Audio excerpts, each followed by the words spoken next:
Bakit po si VP Sara Duterte ay tinatarget niya ang OFW? Bakit po mula noong simula nung sila'y nagrarally sa Maisog, ang OFW ang talagang kanilang tinatarget?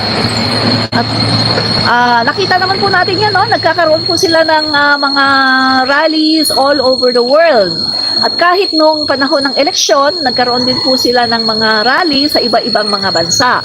Kaya nga nasasabi natin, saan po nila kinukuha ang kanilang mga pondo?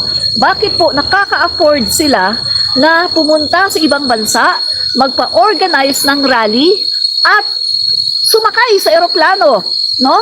At magdala ng mga vloggers, influencers. Tingnan niyo mga kaibigan, sa panahon ng eleksyon, may nakita ba kayo sa alyansa na nagpunta sa ibang bansa para mangampanya? Wala. Never ninyong nakita na nagkaroon ng alyansa sa ibang bansa. Kasi nga, ang Pangulo namin hindi kurakot. Ang Pangulo namin hindi gumagastos sa kaban ng bayan. Gosh!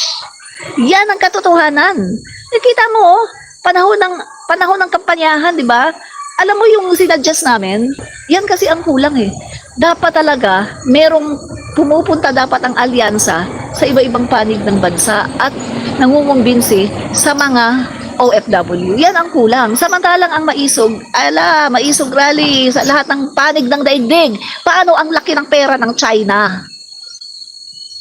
Pinopondohan ng China. Kailangan ng China mailuklok ang kanilang Manchurian candidate nang sa ganon ay tuloy-tuloy na naman ang kanilang paghahari sa West Philippine Sea na naudlot dahil sa ating matatang na Pangulo na si PBBM. Napakatapang at hindi umuurong kahit kaharap niya ang mga world leaders at ang mga general ng China. Hindi siya umuurong. Ang West Philippine Sea ay para sa mga Pilipino at atin lang ang yaman ng West Philippine Sea. Diba? Pero yung mga Duterte, ang laki ng pondo. Hindi nyo kayang i-deny saan nila kinukuha ang mga pondo pagpunta-punta nila sa iba-ibang bansa para mag-form ng mga maisog rally at saka ng mga kampanya sa kanilang Duterte. Saan nila kinukuha ang pondo? Wala nga sila sa katungkulan eh. Kung tutuusin, wala dapat silang resources. Saan nila kinukuha ang pondo? Sige nga. Pagkatapos, di ba may mga nahuli? May mga nahuli sa Cebu na ang daming mga pera. Di ba may mga nahuli? May balita, di ba? Ang daming mga pera. Ha? Talagang pinapasok dito. Para saan yung mga pera na yan? Vote buying. Di ba? Kaya alam nyo, ito masasabi ko sa inyo kahit ganyan ang Pangulo natin, kuripot, mas gusto ko na yan. Kasi, hindi siya kurakot eh. Hindi siya katulad ng inyong mga Panginoon na talagang galante man, pero yung pera nanggaling sa kaban, sa bulsa ng bayan. Mas gusto ko na yung Pangulo natin kahit kuripot. Sa totoo lang, at least hindi niya ginagastos yung kaban ng bayan. Pero ang Pangulo natin, kahit kuripot siya, nakita mo naman ang kanyang mga programa ay talagang para sa mga mahihirap. Katulad na lang ng benteng bigas na ito ay all over the Philippines na benteng bigas na hindi nagawa ng inyong mga puon.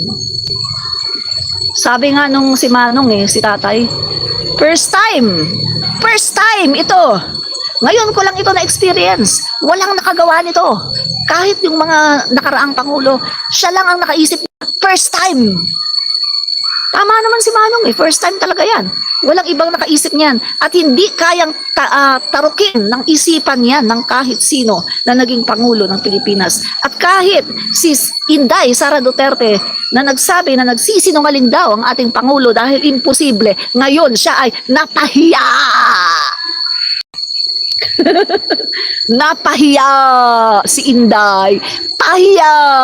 Napahiya si Inday dahil nagawa ni PBBM at hinamon pa ni PBBM ang mga kritiko ng benteng bigas. Ang sabi ni PBBM, watch me sustain it. Ngayon, balikan ninyo ako sa May 2028 at tanungin niyo ako kung ito ay natuloy o hindi. Wala kayo sa Pangulo namin. Watch me sustain it. Yun ang sabi ng aming Pangulo. So kayo na mga naiinggit dahil ang tatay nyo naging 6 na taon na naging presidente ay walang nagawa para sa mga Pilipino. Hindi niya napababa ang presyo ng bigas. Total failure ang tatay nyo. Total failure ang tatay nyo. Hindi niya napababa ang presyo ng bigas. Kaya inggit kayo sa aming Pangulo. Inggit. Diba? Malaking inggit. Oo.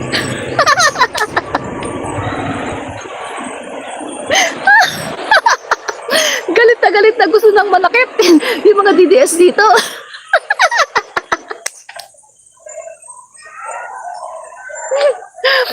Galit na at gusto nang manakit ang mga DDS dito. Oy, alam nyo, this is just politics, no?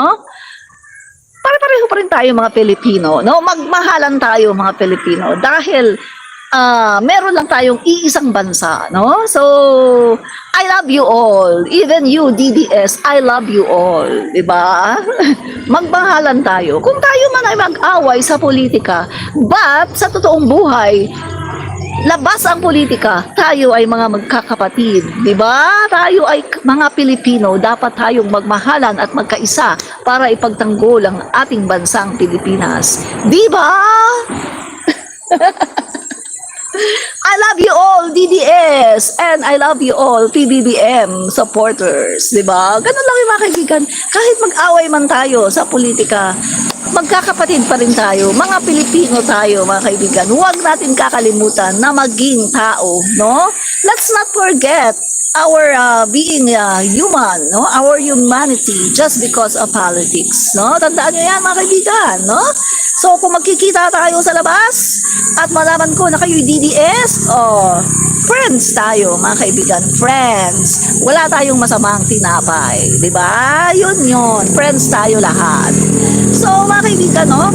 Eto, ang topic natin, ang pinaka-topic natin dito, bakit sa mga OFW nag-hold on at talagang eto yung tinatarget ni VP Sara Duterte? Bakit? Okay mga kaibigan, kung inyong napapansin, no? Kung napapansin ninyo mga kaibigan, eto pansinin ninyo. Nakita nyo ba si VP Sara Duterte na lumapit sa mga mangingisda?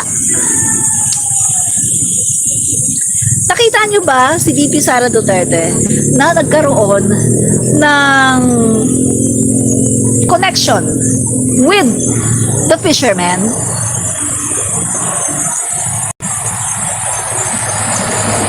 Nakita nyo ba?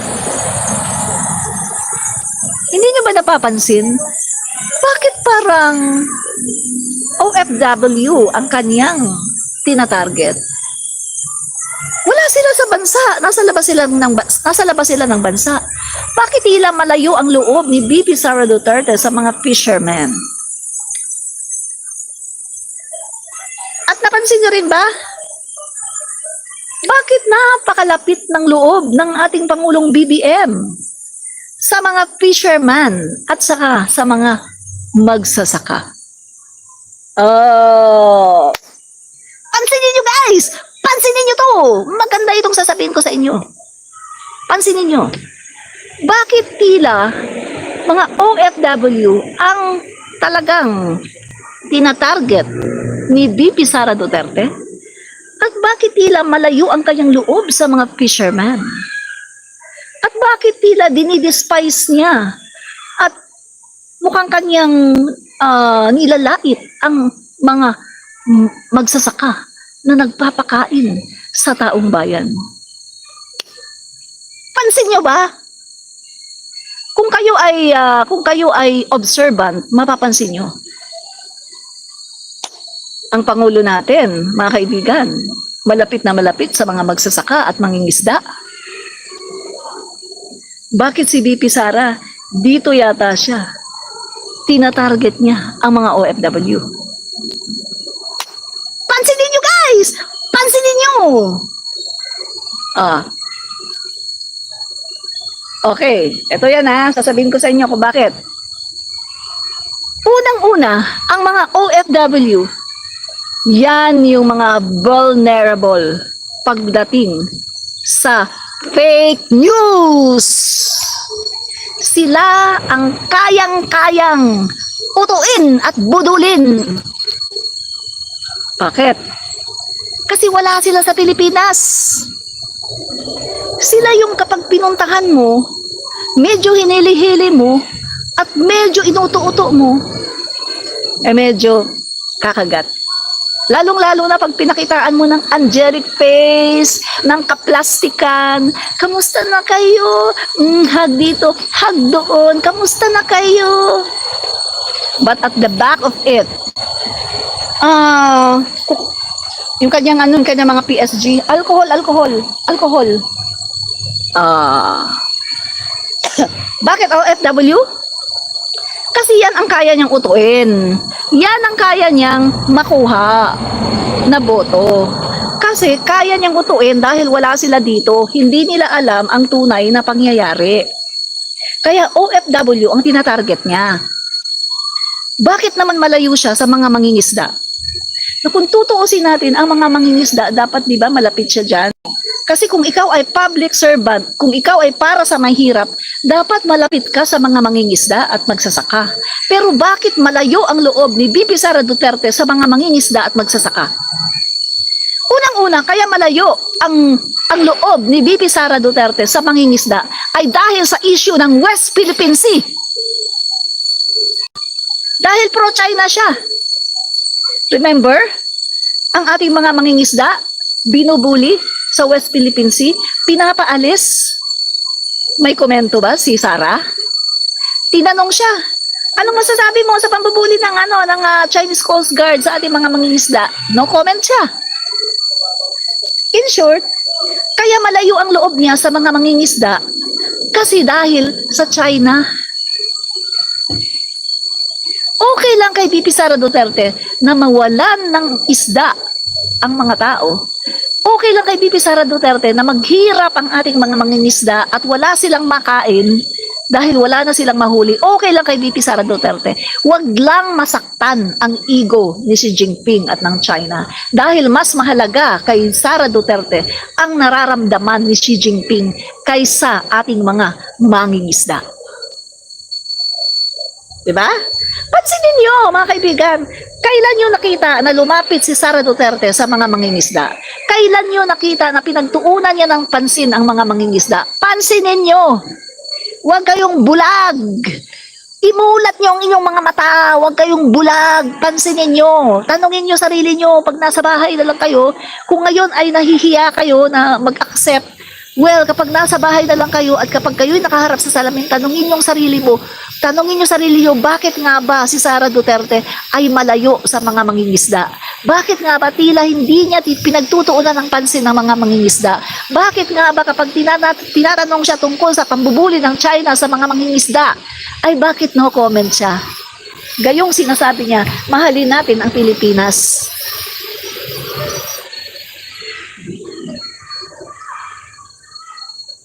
Isip. Huwag masyadong bulag. At bakit tila malayo ang loob ni Sara Duterte sa mga magsasaka? At bakit tila nilalait niya ang mga magsasaka? Tanungin niyo sarili niyo, mga DDS. Huwag masyadong bulag. Bakit tila nilalait ni Sara ang mga magsasaka? Wala siyang di ba? Kitang-kita natin dito ang kanyang pagiging mata pobre. Mga kaibigan, yung pinapakita ni VP Sara Duterte na kakain sa may baklaran, mag-fishball, mga kaibigan, it's all about optics.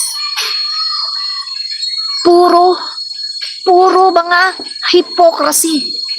But at the end of it, nandidiri. Tingnan mo yung mukha. Yung mukha niya habang hawak-hawak niya yung fishball, tingnan yung mukha niya. Mukhang diring-diri. My God! puro kaplastikan. Itanong niyo sarili niyo, bakit yung Pangulo natin, napakalapit sa magsasaka, napakalapit sa mga ngisda. Tanungin niyo ang sarili niyo. Kung ang tunay na public servant, mas malapit siya sa mga vulnerable sector, sa mga mahihirap, sa mga nagpapakain sa mga Pilipino. Ang magsasaka, ang mangingisda, sila ang nagpapakain sa mga Pilipino. Sila ang pinagtutuunan ng ating Pangulo, BBM. Doon mo makikita kung sino ang tunay na public servant. Ang mga OFW, nagdadala sila ng mga remittances. Yes, pera ang dala nila dito sa ating bansa. Yan ang gusto ni Sara. Yan ang gusto niya, yung nakakapagdala ng maraming pera. Kitang-kita natin ang kanyang pagiging mata pobre. Kapag hindi pala nakakapagdala ng maraming pera, baliwala sa kanya. Ang magsasaka, ang mangingisda, nagpapakain sa atin, pero hindi naman tayo nabibigyan ng malaking pera sa kabanang bayan, pero pinapakain naman tayo. Yun ang importante. Pero syempre, napaka-importante din talaga ng mga OFW, sila ngayong ating mga bagong bayani. Dahil sa kanila, tayo ay nakasurvive sa COVID-19 dahil sa kanilang mga remittances. Pero ang pinapakita ko lang dito, yung difference, pagkakaiba ni PBBM at ni VP Sara Duterte. Kasi si PBBM, the whole of nation approach, lahat pinagtutuunan ng pansin. Pero si VP Sara Duterte, namimili kung sino yung maraming pera, kung sino yung mayayaman doon. Si PBBM, talagang inuna niya, sikmura ng tao. Sikmura ng tao. Nakita niyo yung nakita niyo yung binisita ni PBBM, yung pinakamalaking farm na mga na ang ganda ng production, na doble, triple ang production. Guys, yan ngayon ang programa na ginagawa nating Pangulo. Gagawin yan sa iba-ibang panig ng ating bansa para mas maraming produksyon ng mga gulay at para mas maraming produksyon, mas mura ang mga gulay. Kasi naayos na niya ang bigas eh. I-roll out na itong mga bigas na kahit doon sa mga hindi, kasi dati senior citizen lang, PWD, member ng 4Ps. Meron pa eh. Senior citizen, PWD, member ng 4Ps, solo parent. Ngayon mga kaibigan, kasama na ang mga minimum wage earners.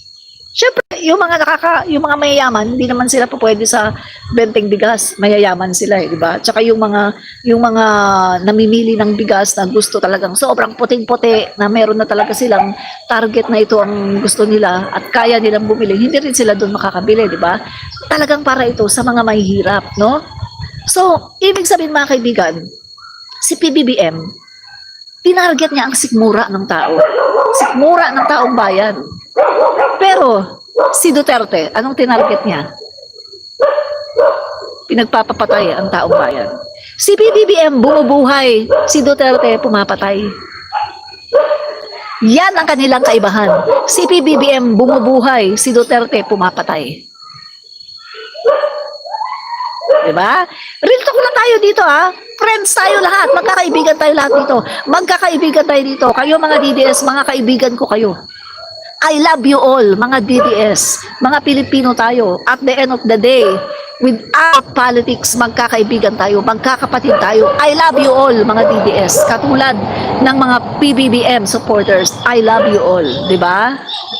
So nag-uusap lang tayo ng politics. Mag-aaway man tayo sa politics, but beyond politics, we're all friends, we're all Filipinos, di ba? Agree ba kayo dyan?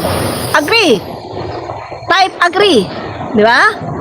Yun lang yun mga kababayan. Kaya wag tayong mag-away-away dahil lang sa politika. Politika lang ito. Mga magkababayan pa rin tayo. Magdi-discuss man tayo, magdedebate man tayo dito. But after all, nagmamahalan pa tayo dahil tayo ay mga Pilipino. Maraming salamat sa mga nag-agree. Di ba? Yan. Yun mga kaibigan, no? Thank you sa mga nag-agree, no? Kaya eto yung sinasabi ko dito mo makikita ang tunay na public servant. Kasi ang public servant na tunay ay talagang nagmamahal sa mga most vulnerable sectors. At yun nga, gusto ko ditong emphasize, no, i-emphasize, bakit malayo ang loob ni Sara Duterte sa mga mangingisda? It's because of China. Dahil yan sa China. Dahil alam naman natin na ang kanyang tatay ay hindi pinaglalaban ang West Philippine Sea. Ang sabi ng tatay niya, ibigay na lang natin yan, tubig lang yan. Anong nakalagay sa konstitusyon ng Pilipinas? As President of the Philippines, ikaw ay merong mandato na protektahan ang lahat ng mga isla, soberenya, lahat ng mga nakapaligid, no, na ang ating exclusive economic zone, lahat yan ay iyong dapat na proteksyonan sa lahat ng mga aangkin. Pero hindi yan ginawa ni Duterte. Dahil ang sabi niya, ibigay na lang natin yan, marami naman tayong tubig.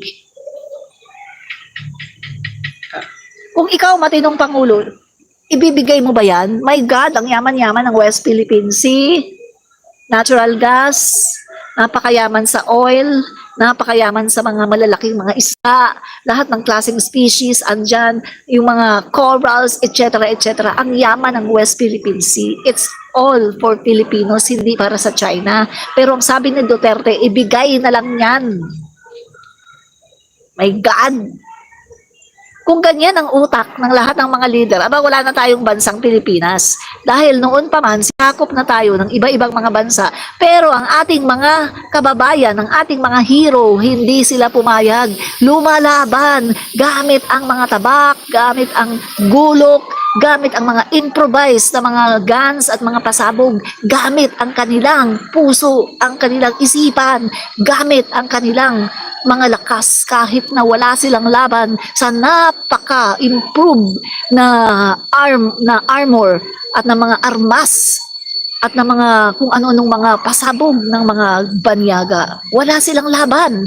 Pero lumalaban ang ating mga hero. Kaya tayo ngayon ay meron pa rin bansang Pilipinas. Paano kung sumuko sila lahat? Paano kung yung mga heroes na yun ay sinukuan nila ang ating bansa? Wala na tayong bansa ngayon. Wala na ngayong Pilipinas. Pasalamat tayo dahil ang ating mga heroes sa dami ng mga umangkin sa ating bansa, hindi sila nagpatinag kahit na walang laban ng kanilang mga armas.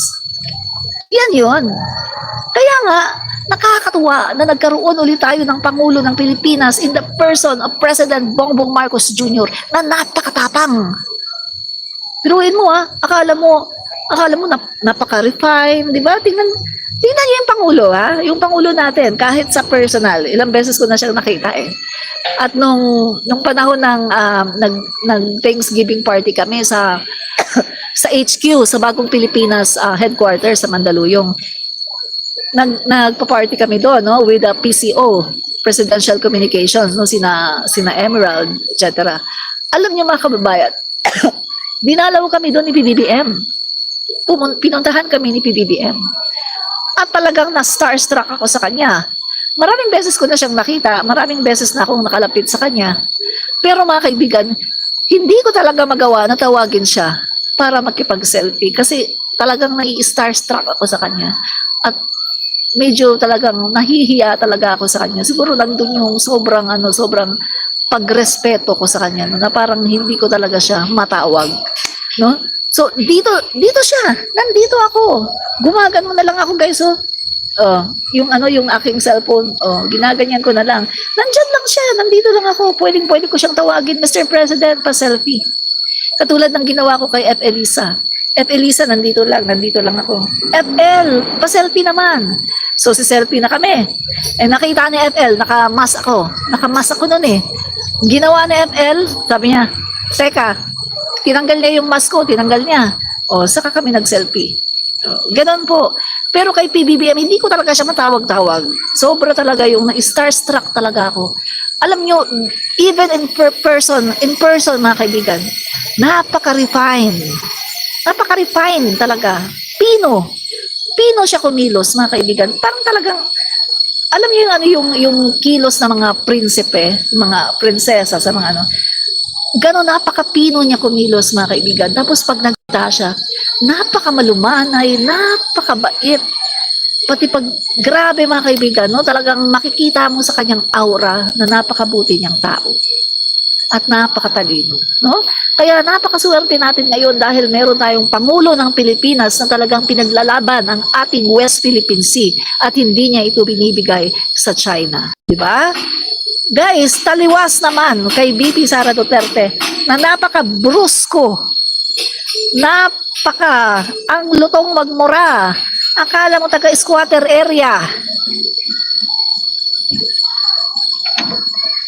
Mura dito, mura doon. Bugbog sarado ang sheriff. Naninipa ng mga drivers. Maliit pa lang siya, naninipa na pala yan ng mga drivers. Si Digong ang nagsabi, si Duterte ang nagsabi. Pinagmalaki pa ni Duterte ha, sabi ni Duterte. Yung panununtok niya ng sheriff, wala pa yan. Eh, ang dami namin mga drivers, pinagsisipa niya. Grabe, bata pa. Bata pa siya, pinagsisipa niya ang kanilang mga drivers, mga matatanda na yon. My God, so totoo pala talaga ang sabi ng tatay niya. Ingat kayo kay Inday, maldita yan. At yung sinabi ng nanay niya mismo, si Sara daw ay heartless. Heartless. Walang puso. Heartless. Walang puso si Sara Duterte. Di ba? Kaya gising-gising mga DDS, gumising kayo. Oh, 'di ba? Gising-gising mga DDS. 'Di ba?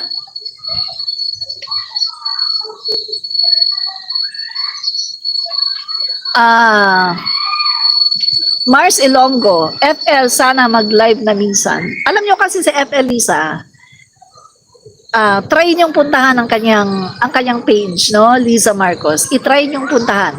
From the beginning, hindi kayo makakakita na nagla-live siya. Alam niyo ba kung bakit? Alam niyo kung bakit? Ganito kasi yan. Unang-una, si F. Elisa, napilitan lang siya magpagawa ng Facebook, magpagawa ng kanyang social media. Napilitan lang siya dahil first lady siya. Ang sabi sa kanya ni BBM, o kailangan mo nang magpagawa ng mga social media. Anong sabi ni Elisa? Ayaw na ayaw niya ng social media, ayaw na ayaw niya ng Facebook, ng mga Instagram, kasi very private person siya. Pero dahil sa siya ay first lady na, so napilitan siya na magpagawa ng social media platform. Kaya kung makikita ninyo from the beginning, scroll yung lahat ng mula sa umpisa ng page na Elisa, wala kayong nakikitang nagla-live siya. Wala siyang mga live streaming. Kasi nga ayaw niya ng ganun. Ayaw niya ng mga live streaming, mga selfie, Ayaw niya. Ayaw niya yung nasa camera. Gusto niya yung yung background. Ganyan ang ating Elisa, napaka-humble niyan. Mga kaibigan, kapag nakita niyo sa personal at nakausap niyo siya, napaka-humble. Sobrang humble, mga kaibigan.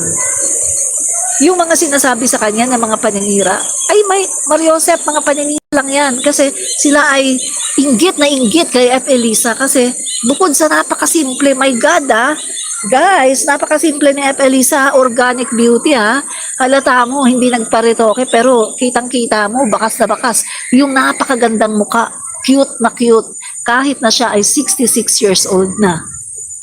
Ganda mga kaibigan, ang bait. Mahalata mong walang retoke, walang arte sa katawan. Everyday pala siya nagsiswimming. Biruin mo, everyday ka magsiswimming tuwing umaga. Yung init ng araw, walang kaarte-arte. Hindi katulad kay Sara Duterte. Nag-speech tapos biglang may umanong araw. Ay, nakalimutan ko, hindi pala ako sunblock. Umalis! Iniwanan yung mga kausap niya. Nag-i-speech na siya. Meron lang araw na sumikat. Tapos natamaan lang yung face niya. Umalis. Nakalimutan daw niya mag-sunblock. My God! Nakakahiya. Paano na lang kung mangyari yan? Halimbawa, maging pangulo siya ng Pilipinas. Tapos mangyari yan sa ibang bansa. Outdoor. Tapos magsalita siya. Tapos biglang merong araw. Matamaan siya, nakalimutan niya mag-sunblock. Iiwanan niya lahat yung mga nanonood sa kanya, pati mga media, dahil lang sa hindi siya nakapag-sunblock. My God! Sobrang arte! Sabi ko nga sa inyo yung kanyang mga pinapakita sa mga kunwari namamalengke, kumakain ng fishball sa daan, it's all about optics. Yan ay puro lang kaplastikan. But at the back of it, nako, diring-diri yan.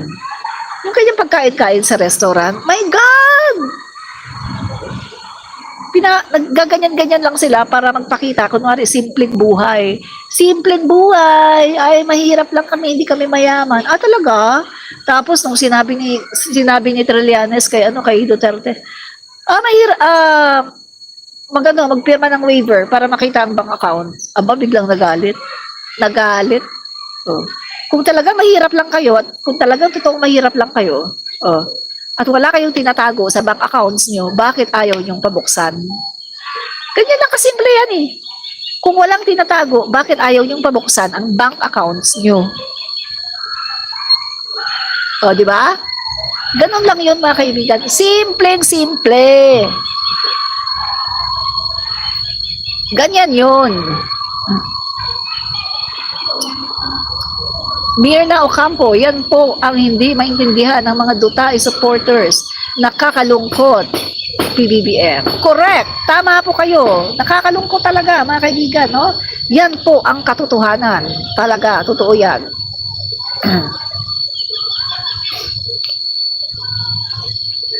Si PBBM, meron siyang SALN, di ba? At yung SALN niya, yun ang pinakamalinaw na SALN. Sabi nga, di ba ni PBBM, kahit yung mga nagko-question sa kanya, nung nakita ang kanyang SALN, biglang tumahimik. Kasi nakita nila na, napakalinaw ng SALN ni PBBM. Wala kang questionin. Sobrang linaw. Oh, pero ang Duterte nyo hindi nagpapakita ng SALN. Until now. Walang SALN. Galit siya. Pero ang PBBM namin, nagpakita ng SALN every time na siya ay hinihingan. Diba? The most clear na SALN. Talagang makikita mo clear. Wala nang masabi yung kanyang mga kalaban kasi nakita nila napakaklaro ng kanyang SALN. Yung Duterte nyo, never na nagpakita ng SALN, not even once. No, hindi nagpakita ng SALN kahit kailan. Kaya sa lahat ng sinasabi nyo, talo kayo. Gagayahin ko si Sara, yung kanyang pagiging bata, Gagayahin ko lang si VP Sara, yung kanyang pagiging bata-bata. Kahit anong gawin nyo, talo kayo. Talo na kayo. Kahit anong gawin nyo, talo na kayo. Yan ang ginawa ni Sara. Ginaya ko lang siya. Diba? Si Sara yan eh. Hindi niyo ba nakita yung kanyang video? Na yan yung ganyan yung sinasabi niya. Kahit anong gawin niyo, talo na kayo. May pagkaganon pa ng ulo. Akala mo 3 years old. My God! 46 years old ka, Vice President, naging Defense Secretary, tapos ganyan ka kumilos, ganyan ka umasta. Kahit anong gawin niyo, talo na kayo. My God! Nakakatawa. Pinost ko nga yan sa TikTok ko eh. Tignan nyo, bata. Grabe no, Vice Presidente, ganyan magsalita. Kahit anong gawin nyo, talo na kayo. My God! Hindi nyo ba nakita yon? Yung video na yon ni VP Sara Duterte? Hindi pala kayo updated eh. Mga DDS kayo pero hindi kayo updated. Hindi nyo alam yung mga video niya, ng mga pinaggagawa niya. Diba?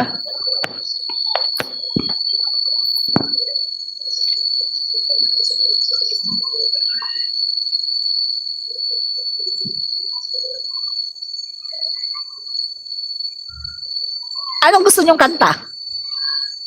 Kakantahan ko kayo. Anong gusto nyong kanta? Anong gusto niyong kanta? Dali. Ah, anong gusto niyong kanta? Dali kakantahan ko kayo. Hanap tayo. Ano kayo magandang kanta? Dali kakantahan ko kayo. Kakantahan ko kayo.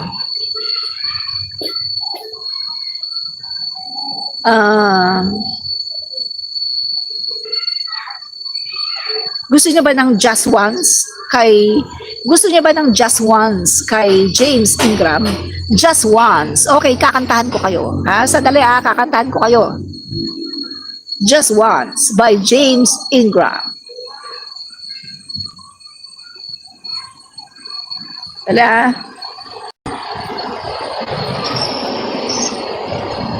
kakantahan ko kayo.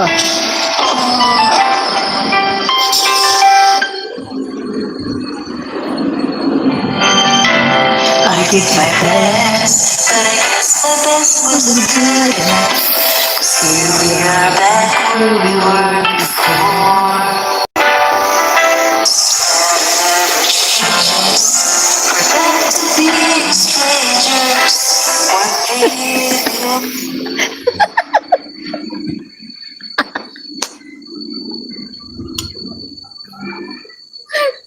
Ay, ay nako. Guys, bulaklak. Lagay natin. Gaya natin si DP Sara, yung kanyang pagiging lukring. Lukring. Yan. Yan. Tapos, gagayahin natin si DP Sara. Kahit anong gawin nyo, talo na kayo. Kahit anong gawin nyo, talo na kayo.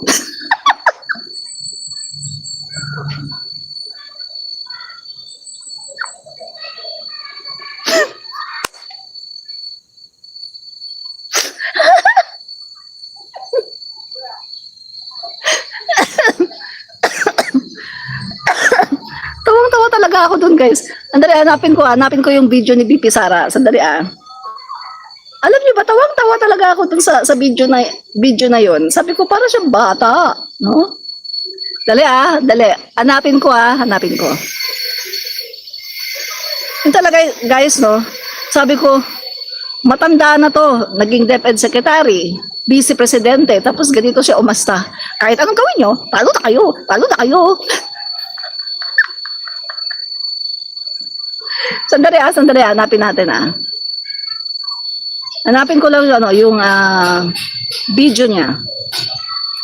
Nakakatawa Biruin mo naging Vice Presidente, naging DepEd Secretary, pagkatapos ganun umasta.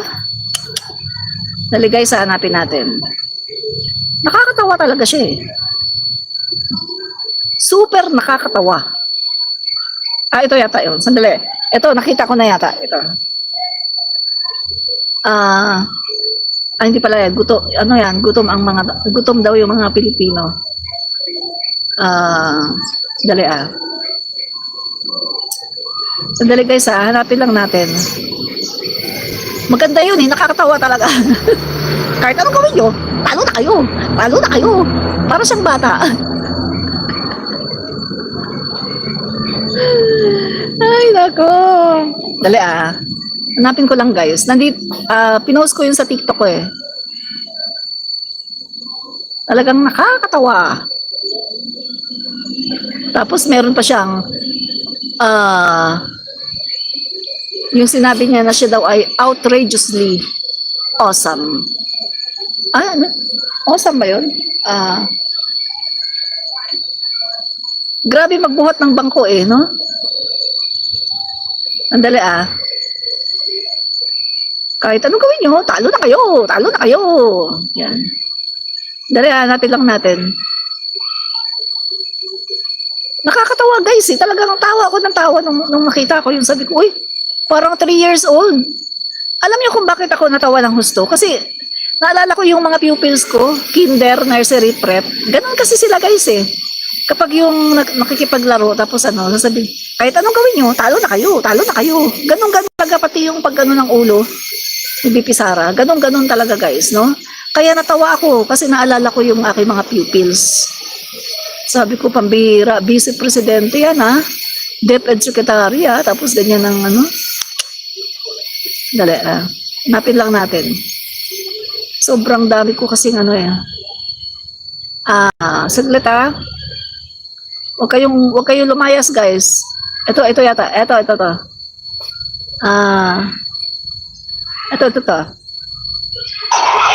Sabi na kayo. Ayan na, kahit na anong gagawin nyo, talo na kayo. Diba? Wala. Talo na kayo. Kahit anong gawin niya. Talo na kayo.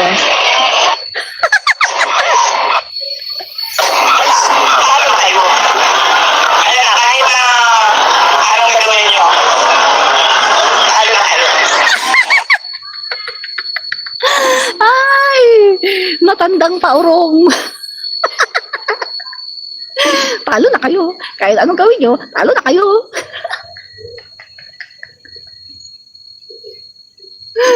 Kamukat-mukat mo siya pala yung talo. Ay, impeach. Okay.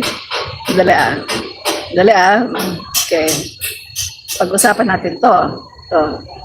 Okay, pag-usapan natin to.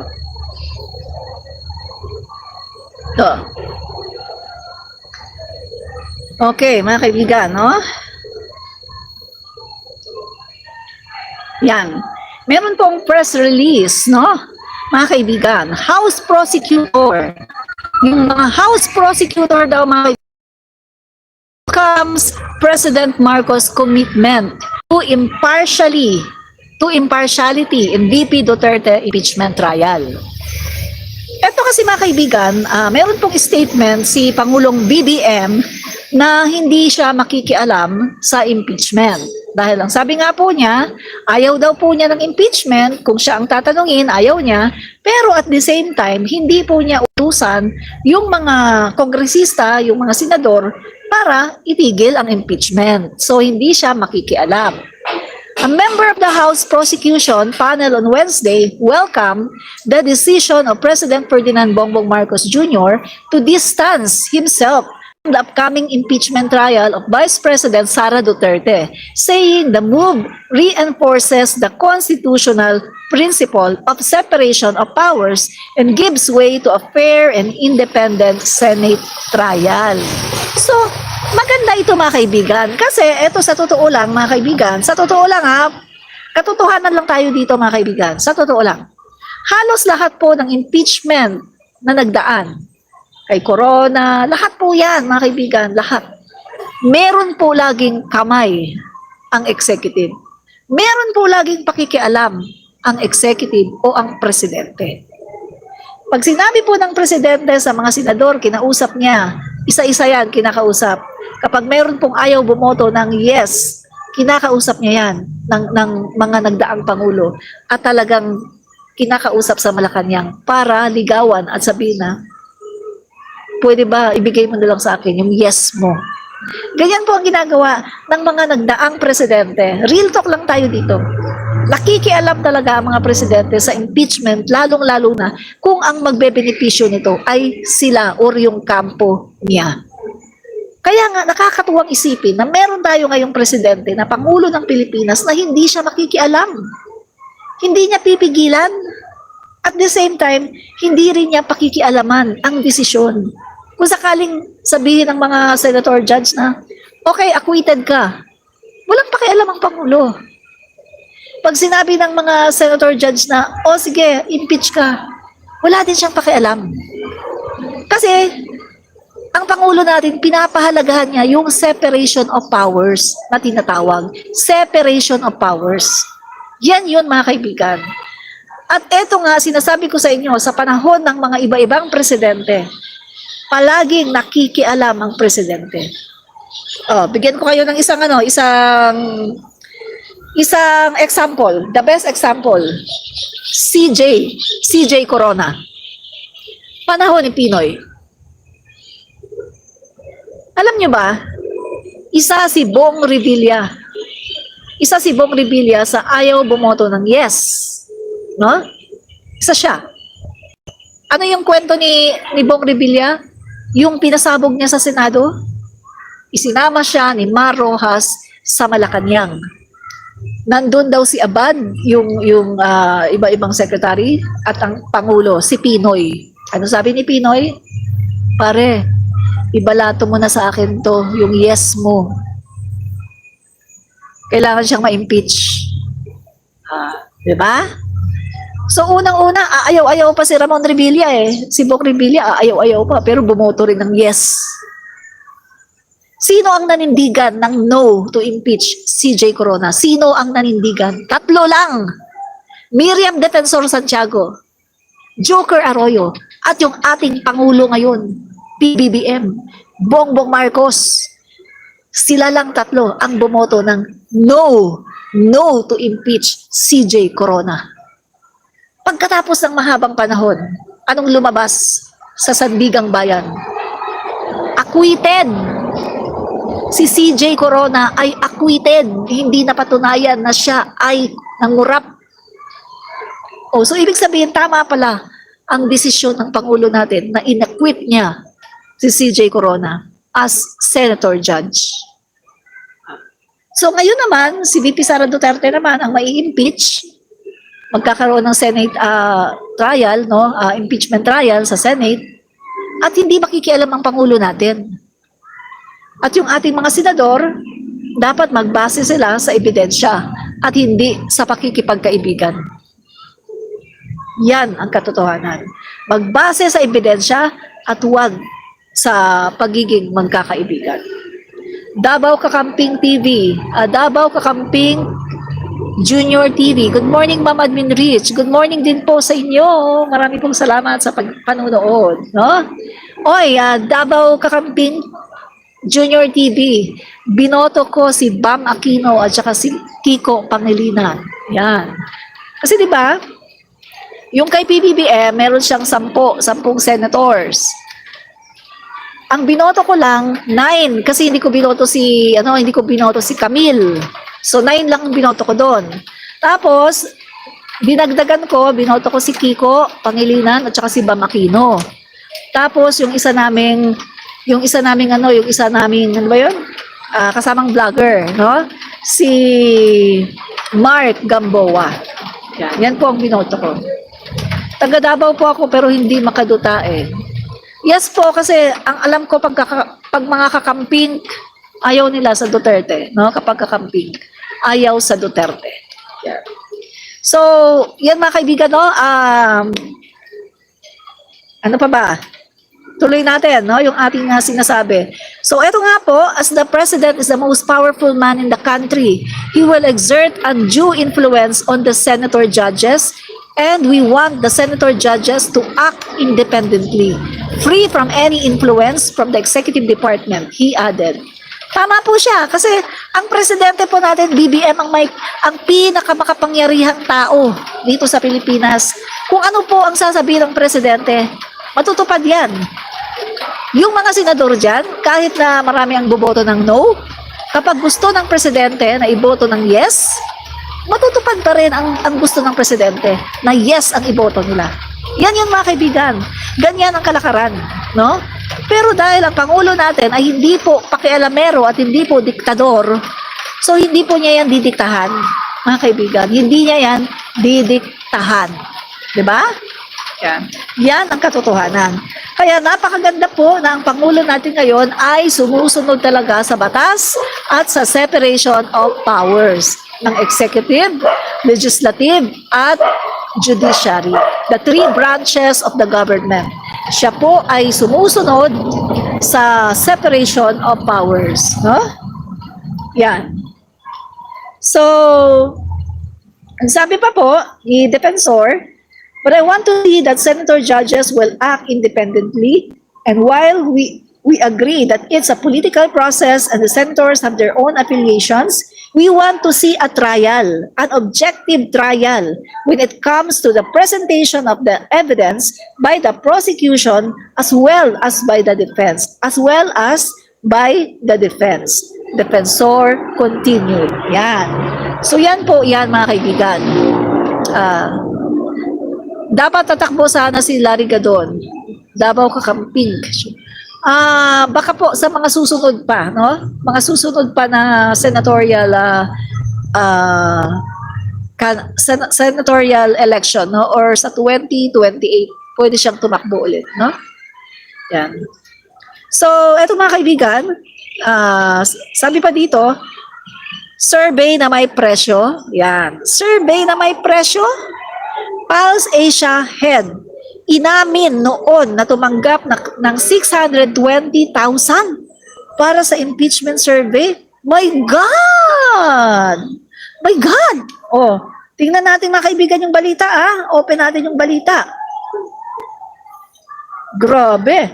Pulse Asia head admits Abentahado paid 620,000 for impeach survey. My God! So, ibig sabihin mga kaibigan, totoo pala talaga na ang Pulse Asia, no? Ang Pulse Asia, yung kanilang survey ay hindi totoo kasi sila pala ay, yung iba pala ay nagpapabayad. No, grabe, no, mga kaibigan. So, basahin natin yung balita. Ayan, no? Oh. Hindi po ako nag fake news. Philstar Global. Professor Felipe Miranda admitted yesterday that a presidential advisor paid his polling firm Pulse Asia 620,000 to conduct a controversial opinion survey of Metro Manilans that showed President Estrada's public acceptance rating going up amid his impeachment trial. So mga kaibigan, nangyari pala ito sa panahon ng impeachment trial ni President Estrada. At eto, tumanggap ng pera ang Pulse Asia para mag-survey na tumataas daw mga kaibigan yung nagsasabi na huwag i-impeach itong si Estrada. Yun naman pala tumanggap ng 620,000. But Miranda, chief of Pulse Asia, said he did not know if government money was used to pay his firm for the survey. He said presidential advisor for flagship programs and projects Robert Aventahado told him a pro-Strada group commissioned the survey. He also said Aventahado paid him with a check for the Palace Commission survey last December 4. My God! So hindi pala talaga legit. Kapag survey pala ng Pulse Asia, hindi pala legit kasi sila ay nababayaran. My God! So ang tanong lang natin, buong ba yan? Buong Pulse Asia ba yan? O itong isang tao lang, no? My God! Kaya mga kaibigan, huwag po tayong maniniwala sa survey na inilabas ng Pulse Asia na si Pangulong Marcos daw ay napakababa daw ng rating at napakataas daw ng rating ni Duterte at saka ni Sara. Ayan buko. Nabuko. Na nababayaran pala.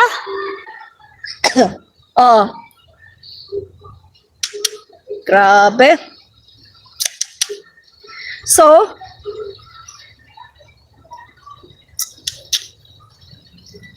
kaya mga kaibigan, etong impeachment ngayon ni Sara Duterte, gusto rin nilang gapangin na nakita nyo, nagpa-survey, ang sabi ng Pulse Asia, marami daw, 50% daw ng mga Pilipino ayaw daw ng impeachment. Kita nyo?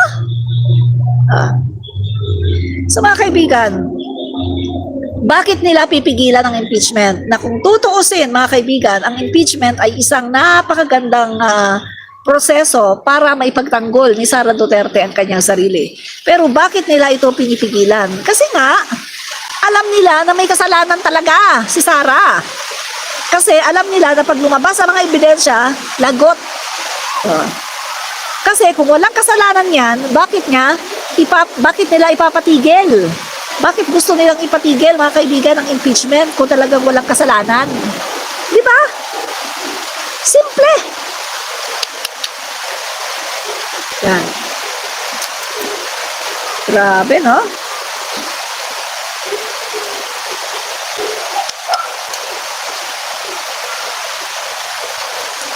So mga kaibigan, marami pa to eh.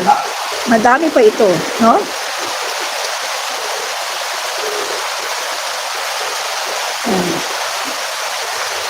Grabe. Inadmit, inadmit ng Pulse Asia.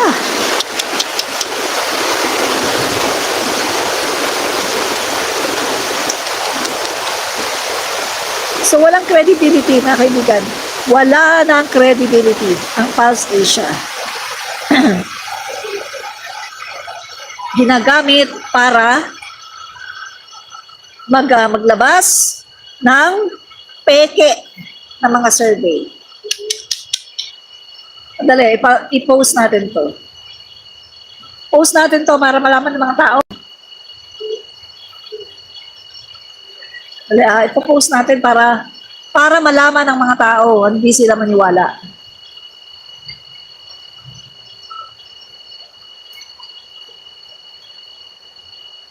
Post natin.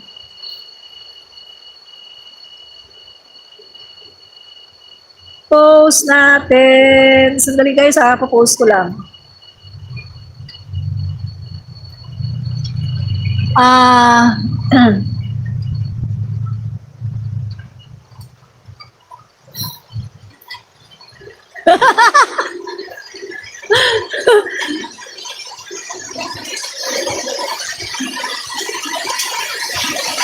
Ay naku, umulan! Guys, umulan! Post natin.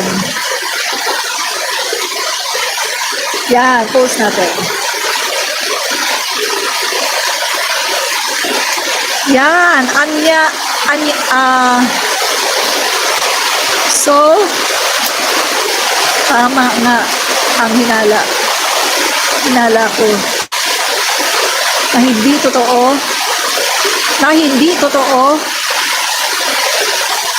na hindi totoo na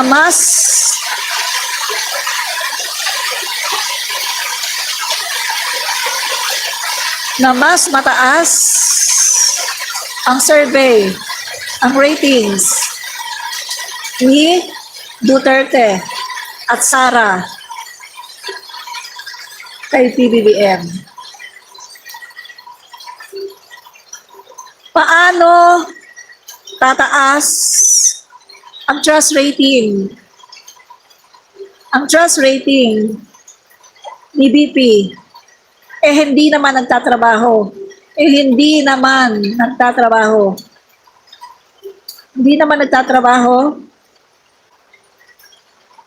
Kundi panay lang ang paninira at paggala at pamamasyal.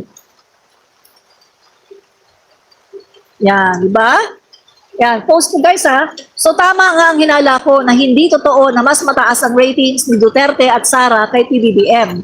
Paano tataas ang ratings? Paano tataas ang trust ratings ni BP?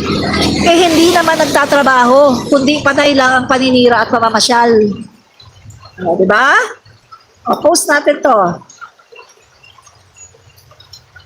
Para makita ng mga tao na nababayaran pala yung mga nasa Pulse Asia. Diba? Nababayaran pala yung mga nasa Pulse Asia. Diba? Okay. Tama, diba?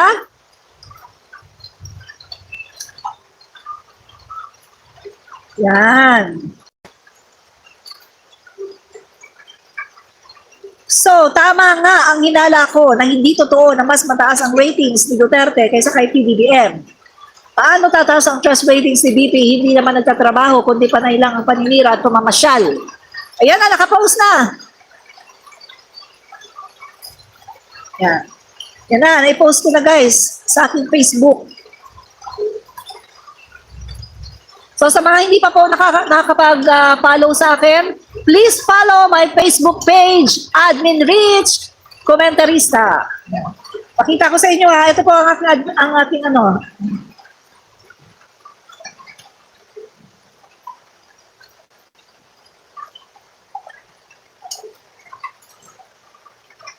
Type nyo lang po, Admin Rich. Lalabas na po yan. Ang picture ko po, kasama ko po si F. Elisa. Ito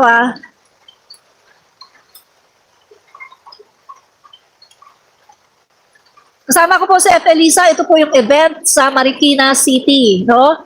Yung pong sa Marikina Shoes Industry, yung programa no, na Coco Pimentel at F. Elisa. No? So mga kaibigan, no?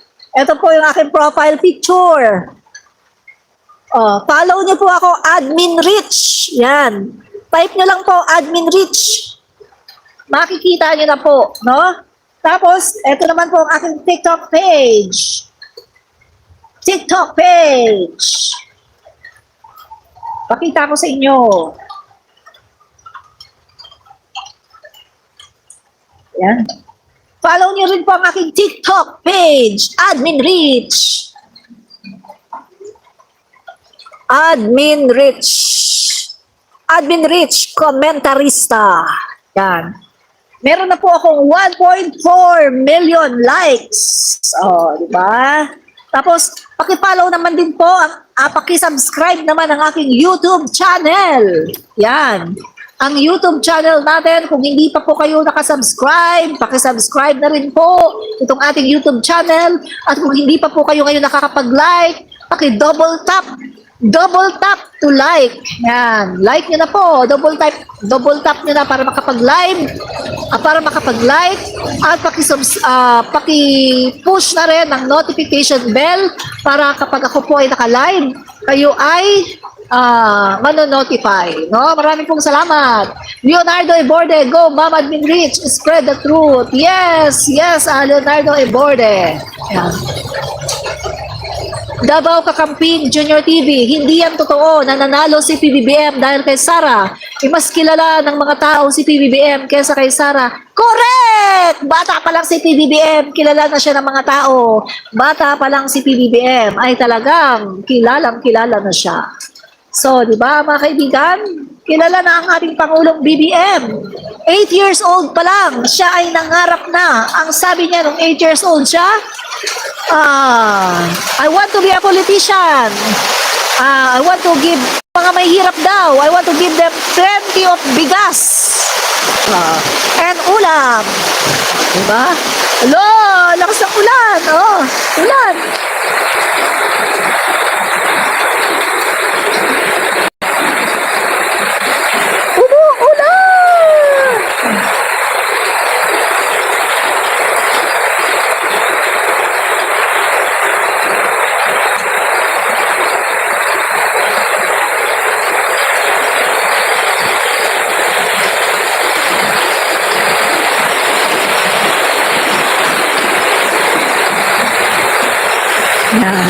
Nandito po tayo sa tree house. Ito po ang aming tree house. Yan. Yan po ang aming tree house.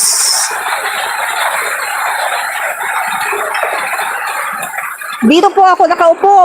Yan.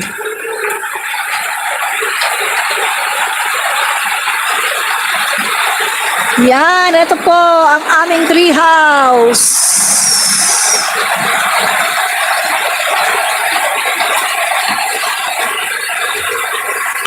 Yan.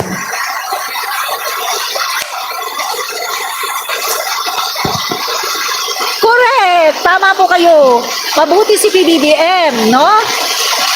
Naging congressman.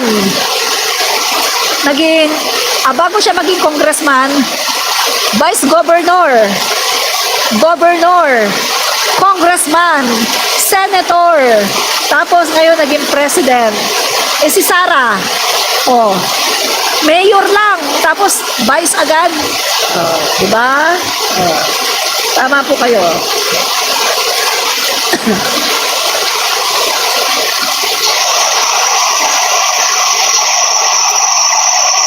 Ang lakas pala ng ulan. Lakas ang ulan, guys.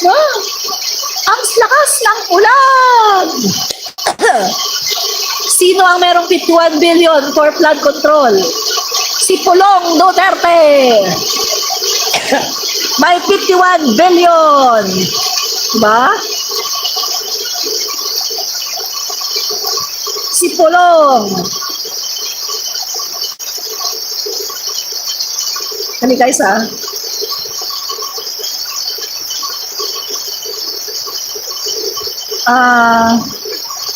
Your package is out for delivery.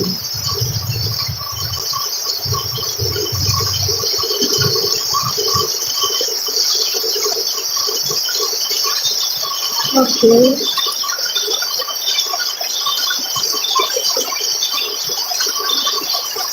Sandali guys ah.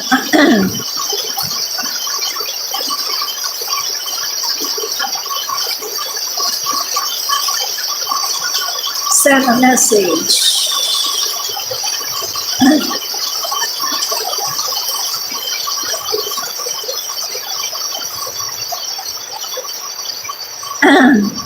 Wala po.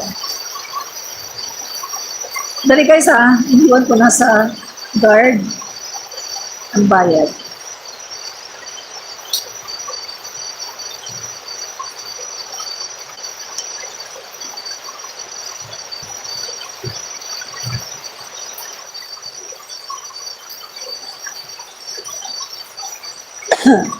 Yan. 2030.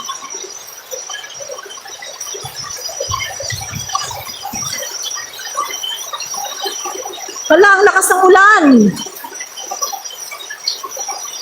Oh my God! Ang lakas ng ulan! Oh! Ang lakas ng ulan! Oh! My God! Ang lakas ng ulan! OMG! Ang lakas po ng ulan! Yan po ang aming tree house. Yan, ito po ang aking lugar. Yan po yung lugar ko. Ang lakas po ng ulan. Oh my goodness! Ito po ang aking lugar. Oh, nandito po ako sa tree house. Nandito ako sa tree house. Ang lakas ng ulan!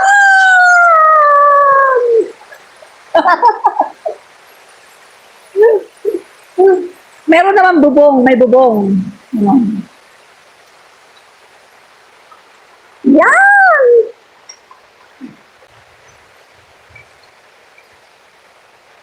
Ito po ang aming tree house. Tree house. Yan. Meron din po kami ditong charger. Pwede ditong, kapag gusto ko ditong mag-vlog, meron po kaming charger. Yan. So, walang problem. Kung gusto kong matulog dito, magdadala lang ako dito ng folding bed. Pwede na akong matulog dito. Diba? Ito po ang aming tree house. Tree house. Yan. Meron din po kaming ilaw.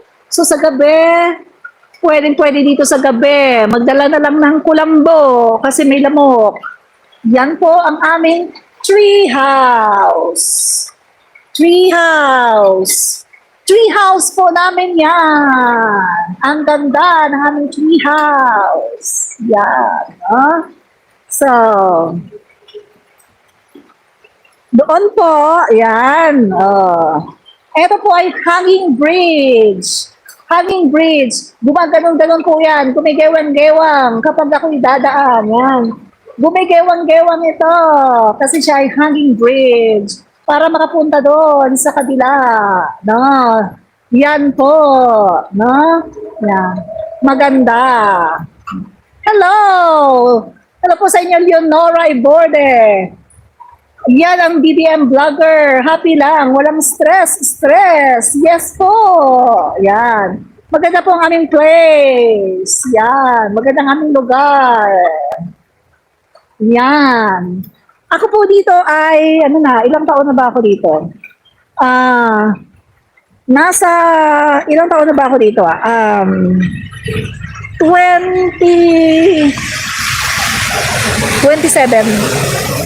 27 years. Dito na po ako nakatira 27 years. Magmula nung ako'y nag-asawa. Magmula nung nag-asawa kami, no, ng asawa ko, dito na po kami nakatira. 27 years na po kami dito. maganda po yung lugar namin. Yung lugar po namin ay isang malaking compound.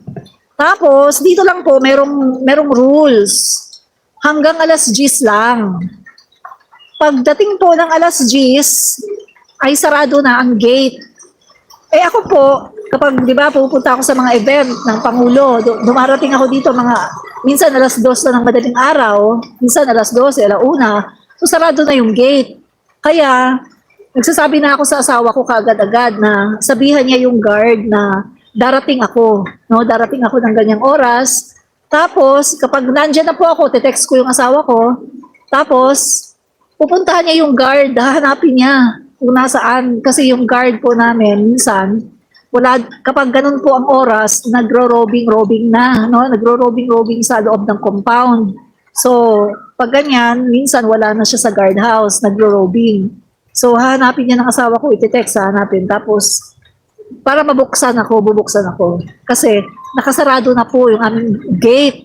Alas 10 ng gabi, sarado na yan. Kaya mga kaibigan, nung nagko-call center ako noon, minsan nauwi ako alas 3 ng madaling araw, minsan alas 2 ng madaling araw. Umuwi ako. Pag may mga emergency, no, halimbawa, kailangan ko umuwi. Ngayon mga kaibigan, hindi alam ng asawa ko na umuwi ako. Walang mag-open sa akin. Yung guard, wala na rin yung guard. Nagro-robing. Alam mo ginagawa ko? Nakadress pa ako, pero naka-rubber shoes.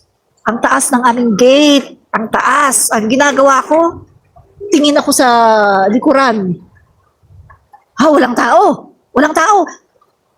Dali ako, bilis, akyat. Inaakyat ko yung gate namin. Ang taas ng gate namin, inaakyat ko. 2 beses. Pero, nung pangatlong beses, may nakakita sa akin, tagaloob. Napagkamalan akong ibang tao kasi baguhan siya sa compound. Napagkamalan akong ibang tao. Akala magnanakaw ako, sabi, bakit ka umakyat diyan? Bakit ka pumapasok dito? Ang dami niyang tanong. Sumasabay siya sa akin habang naglalakad ako. Tinatanong niya ako, ano mo ba bawal eh? Tapos gabi na. Tapos sabi ko, dito po ako nakatira kasi tawag ako ng tawag sa asawa ko, wala na talagang sumasagot. Yung anak ko, tinatawagan ko, wala na talagang sumasagot, talagang parang mga patay sa tulog, talagang tulog na.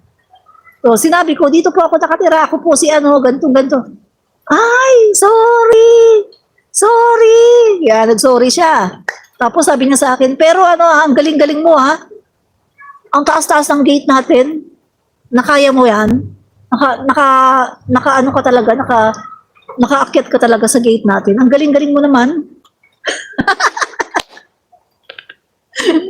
Na-amaze siya guys kasi kaya ko palang akyatin yung gate namin kahit na mataas.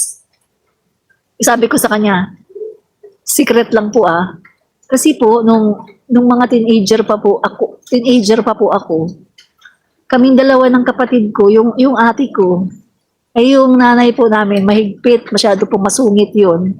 Hindi kami pinapayagan na lumabas sa gabi. May disco, hindi kami pinapayagan. Ginagawa po namin, sa bintana kami dumadaan, tapos pag uwi namin sa bintana din. Di ba, mga teenager? So yun po. Kaya sabi ko sa kanya, kaya po marunong ako umakyat dyan kahit mataas yung ating gate. Yun po, kasi yung isa kong kapatid, mahilig din magsayaw-sayaw, disco. Hindi naman yun bar, guys, no, disco. Dati kasi sa panahon po namin, no, mga 1980, early 90s, mga kaibigan, mahilig na kami sa disco, yan, disco. Tapos mga kaibigan, ay may nanay ka, mahigpit. Ayaw kang payagan. Tapos yung kaibigan mo, uy, ano ba? Alsa tayo. So, dadaan kami sa bintana, paalis, pauwi, sa bintana pa rin. Ano ba yan? Ayan, ako, nabuko ako ng nanay ko. Nanunood yung nanay ko ngayon. ako mga kaibigan. Buti nga ako, disco-disco lang eh. Kayo, anong pinag-aagawa nyo noon, nung kabataan nyo? O, di ba? Ganun naman yan eh. Kaya nga mga guys, babalik po tayo no, sa politika. Sasabihin nila, ay si BBM, party-party. Syempre, ganun talaga nung kabataan. Nung kabataan natin, dumadaan tayo sa ganung stage na nahilig tayo sa kaibigan, party-party. Masama naman kung kailan ka naging senior citizen saka ka mag-party-party. Masama naman kung kailan ka naging senior citizen saka ka nahilig sa kaibigan, barkada, tapos party-party, di ba? Natural lang yung kabataan, talagang mag-night out, but, wag kasi mga kabataan na nanonood ngayon, wag kayo masyadong wag kayong ma-hook sa mga night outs, no? Wag kayong ma-hook. Subukan nyo lang once, twice, thrice, no? Katulad ng ginawa ko noon. Pero hindi ako na-hook, no? Hindi katulad ng ibang kabataan talagang, na-addict talaga sila sa paglabas sa gabi. Pagkatapos, inom, pagkatapos nag-choking na, tapos masama na yung ginagawa, no? Ako guys, eto, totoo lang ha, katotohanan lang to. Sumubok ako mag-inom. Kasi kabataan eh. Sinubukan ko yan, mag-inom. Pero, ano nangyari sa akin? Pagdating ng gabi, buong katawan ko, merong ano tawag doon, yung may mga tumubo na mga butlig-butlig na sobrang kati lahat yan, buong katawan ko, pati ulo ko, pati dito ko, kulang na lang yung mata ko. Nalaman ko, allergic ako sa alcohol. Kaya nga, magmula noon, never akong tumikim ng kahit 5% ng alcohol, kahit 2%, kahit kaunti, never na akong tumikim. Dahil nalaman ko na ang katawan ko ayaw ng alcohol. Allergic, meron akong allergic reaction sa alcohol. Kaya mga kaibigan, noon lang ako uminom, hindi ko na siya sinundan kasi ako ang magsasuffer 1 linggo bago nawala. Buong katawan ko, as in buong katawan, pati ulo ko, ang kati-kati. Hindi ako makatulog. Sobra, namumula ang buong katawan, lahat yan namumula. Sobrang kati, grabe. Hindi ko na inulit ang pag-inom kahit 1 beses. May mga events pag may mga events ngayon kay PBBM, mag-iinom katulad ng Thanksgiving party, may alak.